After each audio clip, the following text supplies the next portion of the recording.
ये क्वेश्चन जो है क्लास 10th की साइंस की एनसीईआरटी बुक चैप्टर का नाम इलेक्ट्रिसिटी है, उसी से रिलेटेड ये क्वेश्चन है। ये मैंने स्वाद सैंपल पेपर से लिया था। ये क्वेश्चन क्या कह रहा है, in the given circuit connect nichrome wire length L, ठीक है, between points X and Y and note the meter reading. इसमें ये कह रहा है कि यहाँ पर पॉइंट एक्स और वाई के बीच में ना एक निक्रोम वायर जो है, निक्रोम का वायर जिसका की लेंथ एल है, यहाँ बिटवीन एक्स एंड वाई के बीच में कनेक्ट किया गया, ठीक है। और यहाँ पर हमें क्या करना है, एमीटर की रीडिंग नोट करनी है, ठीक है।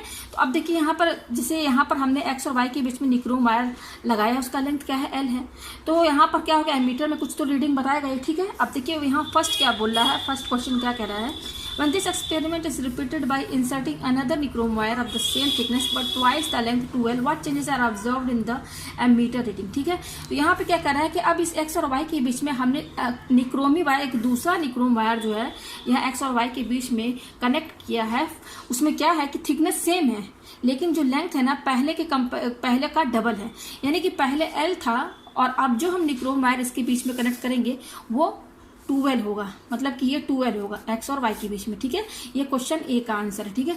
2l हो गया, पहले क्या था, l था, ये देख सकते हैं। अब हमने डबल ले लिया है लेंथ, लेकिन दोनों में जो वायर यूज किया गया है, जो मटेरियल यूज किया गया है ना, वो निक्रोम है, ठीक है। निक्रोमी वायर दोनों में यूज हो रहा है, यानी कि उसकी रजिस्टिविटी सेम है, मटेरियल सेम है ना, तो रजिस्टिविटी भी सेम हुई। तो यहाँ पर जब हम लेंथ बढ़ा देंगे, डबल कर देंगे, और थिकनेस सेम है, थिकनेस मतलब कि जितना मोटा ये वायर है, इसका थिकनेस मतलब क्या, एरिया क्रॉस सेक्शन, उतना ही थिकनेस का भी ये भी वायर है, लेकिन सिर्फ लेंथ यहाँ पर हमने डबल कर दिया। तो इस केस में एमीटर की रीडिंग क्या होगी, वही हमें बताना है। तो यहाँ पर आपने ये पढ़ा होगा कि आर क्या होता है, और आर जो होता है डायरेक्टली प्रोपोर्शनल टू क्या होता है, एल होता है, और आर किसके इन्वर्सली प्रोपोर्शनल होता है, एरिया क्रॉस सेक्शन के। तो यहाँ पर हमने लेंथ इंक्रीज की है, तो यहाँ पर देखिए, यहाँ से समझिए, जब लेंथ बढ़ेगा, क्योंकि डायरेक्टली प्रोपोर्शनल है तो ये बढ़ेगा तो ये भी इंक्रीज। यहाँ हमने देखा कि जब लेंथ इंक्रीज होगी तो रेजिस्टेंस भी इंक्रीज होगा। यहाँ देख सकते हैं ये रेजिस्टेंस क्या बता रहा है, इंक्रीज होगा। जब लेंथ बढ़ेगी तो रेजिस्टेंस इंक्रीज होगी, और according to Ohm's law V क्या होता है, आई आर के बराबर होता है। तो यहाँ से आई निकालेंगे तो ये आर क्या हो जाएगा, वी के नीचे डिवाइड में चला जाएगा। तो यहाँ से समझिए हमारा लेंथ इंक्रीज होगा, लेंथ ये देखिए लेंथ है हमारा, ये हमारा लेंथ है, लेंथ इंक्रीज हुआ तो रेजिस्टेंस भी इंक्रीज होगा, और रेजिस्टेंस अगर इंक्रीज होगा ये बढ़ेगा। ये देखिए यहाँ पर डिनोमिनेटर में है, ये चीज़ बढ़ रही है, तो ये पूरा टर्म क्या होगा, डिक्रीज ही तो हो जाएगा, घटने लगेगा ना।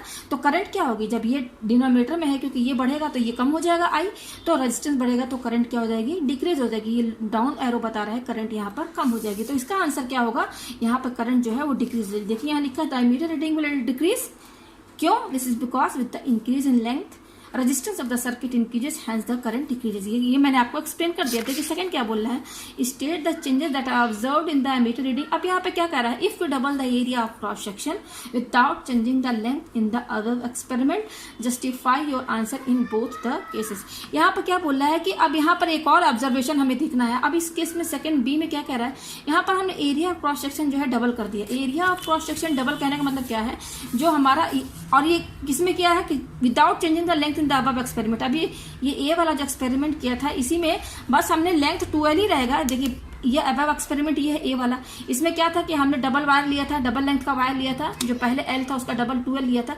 तो इसी एक्सपेरिमेंट में क्या कर रहा है ना बी वाले में, कि लेंथ आपका डबल ही रहेगा, ठीक है। बस क्या करना है यहाँ पर कि जो हमारा एरिया है ना उसको डबल कर दिया गया, लेंथ तो आपका 2l ही रहेगा, बस यहाँ पर एरिया आप उसका डबल कर दीजिए। एरिया डबल कहने का मतलब ये है कि मान लीजिए जो वायर पहले इसमें यूज हुआ है, देखिए सेम ही वायर यूज हो रहा है इसमें, ठीक है। इसमें भी वायर सेम निक्रोम का, इसमें भी निक्रोम का, इसमें भी निक्रोम, सब में निक्रोम ही वायर यूज हो रहा है। पहले वाले में क्या था कि इसका जो थिकनेस था सेम था, जितना ये था, जितना मोटा ये वायर था उतना ही मोटा वायर इसमें भी लिया गया था, बस लेंथ बढ़ा दिया गया था। अब ये सेकंड केस में क्या कह रहा है कि आपका लेंथ डबल है, 2l ही है, ठीक है, 2l है। ये जो है आपका ये जो वायर है आपका, ये पूरा 2l ही लिया गया है, ठीक है। यहाँ से ये x और y पॉइंट है, 2l है, लेकिन अब इस केस में जो थिकनेस है वो यानी कि एरिया डबल कर दिया गया। एरिया डबल करने का क्या मतलब है कि अगर आपका पहला वाला वायर मान लीजिए इतना मोटा था, यही है एरिया, यही एरिया बताता है। तो अब हम क्या कर रहे हैं, बी वाले में हमने क्या कर दिया, एरिया क्या बोला है यहाँ पर, देखिए यहाँ पे एरिया क्या बोल रहा है, डबल। डबल कहने का मतलब कि अब वायर जो होगा वो मोटा होगा, ये इसके इस तरह से होगा वायर, यही ना हुआ डबल। पहले एरिया इतना था, अब डबल कर दीजिए तो भाई थिकनेस ही यानी कि और मोटा हो जाएगा वायर। तो इस केस में अब क्या होगा रेजिस्टेंस, तो आपने पढ़ा, आपको मैंने बताया था कि आर क्या होता है, रो एल अपॉन ए होता है, ठीक है।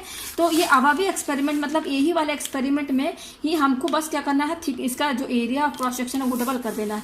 तो यहाँ से जानिए कि आर क्या होता है, डायरेक्टली प्रोपोर्शनल टू एल होता है। अब यहाँ पे हमें एरिया ऑफ क्रॉस सेक्शन जो कि क्या होता है, इनवर्सली प्रोपोर्शनल होता है, ठीक है। तो यहाँ पे देखिए एरिया यहाँ पर डबल कर दिया गया है, डबल, यानी कि ए जो है 2a है, ठीक है, डबल एरिया है।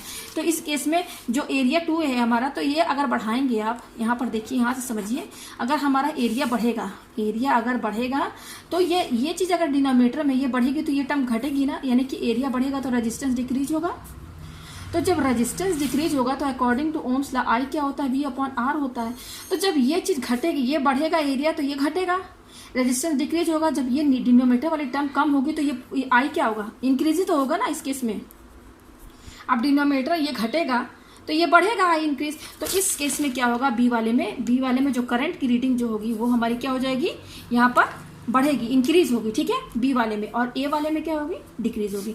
अच्छा, अब सी में क्या बोला, इन ए सर्किट एक 2 resistors of 5 ohm and 10 ohm are connected in series, compare the current passing through the 2 resistors. यहाँ पे क्या बोल रहा है, इन ए सर्किट एक 2 रजिस्टर्स, इसी सर्किट में क्या कर रहा है कि 2 रजिस्टर 5 ओम और 10 ओम का यहाँ पर कनेक्ट कर दिया गया, ठीक है। Compare the current passing through the 2 resistors, ठीक है। तो यहाँ पर देखिए, यहाँ इस सर्किट में 2 रजिस्टर यूज किया, 5 ओम और 10 ओम का। मैं यहाँ पे लिख देती हूँ 5 ओम एंड 10 ओम, ठीक है। तो मैं सर्किट बना देती हूँ यहाँ पर। तो यहाँ पर देखिए मेरा सर्किट सेम यही रहेगा, ये देखिए ए है और ये प्लस और माइनस है। अब इसी में क्या बोल रहा है, देखिए 2 resistors are connected in series में बोल रहा है। तो सीरीज में बोल रहा है तो यहाँ पे देखिए 5 ओम का रजिस्टेंस ये हुआ और इसी के साथ सीरीज में क्या लग रहा है, 10 ओम, ठीक है, बिल्कुल सेम रहेगा। बस यहाँ पर आप एक 5 ओम का लगा देंगे और इधर 10 ओम का। तो सर्किट डायग्राम ऐसे ही बनेगा हमारा, और डायग्राम सब यही सेम रहेगा बिल्कुल। जस्ट यहाँ 5 ओम और 10 ओम का आप रजिस्टर्स लगा दीजिए सीरीज में, ये प्लस और ये माइनस, ठीक है। और ये यहाँ पर स्विच लगा हुआ है, ठीक है। तो यहाँ पर देखिए करंट जो है यहाँ पॉजिटिव है, निगेटिव, तो करंट पॉजिटिव से निगेटिव फ्लो होता है, ये देखिए। तो यहाँ हमें ये बताना है कि करंट बताइए कि इन दोनों रजिस्टर्स में कितना फ्लो होगा, इसमें और इसमें कितना करंट फ्लो होगा। तो मैं आपको बता दूं, यहाँ पर देखिए जो करंट फ्लो हो रहा है, यहाँ पे जो करंट आई फ्लो होगा, वो करंट आई जो है, जो करंट इसमें जाएगी वही सेम करंट 10 ओम में भी जाएगा, क्योंकि यहाँ पर देखिए जो करंट का पाथ है ना सेम है, यहाँ पर करंट कहीं पर भी डिवाइड नहीं हो रहा। तो करंट जो यहाँ पर दोनों में जो फ्लो होगी वो सेम ही होगी। और सीरीज सर्किट में करंट जो रहता है सेम रहता है। सीरीज में आप कितना भी रजिस्टर्स लगा दीजिए, हर रजिस्टर्स में करंट जो है सेम ही फ्लो होगी। अगर इसमें 2 एम्पियर फ्लो रहा है तो इसमें भी 2 एम्पियर फ्लो होगा, ठीक है। अब यहाँ क्या बोल रहा है, the ammeter used to measure the current. यहाँ बोल रहा है कि यहाँ जो करंट मेजर करने के लिए जो इंस्ट्रूमेंट यूज किया था उसको क्या बोलते हैं, तो उसको हम क्या बोलते हैं, एमीटर। एमीटर वो इंस्ट्रूमेंट है, एमीटर, जिससे हम करंट मेजर करते हैं। और एमीटर को हमेशा सर्किट में सीरीज में कनेक्ट किया जाता है, ठीक है। तो मुझे उम्मीद है ये क्वेश्चन आपको समझ में आ गया होगा।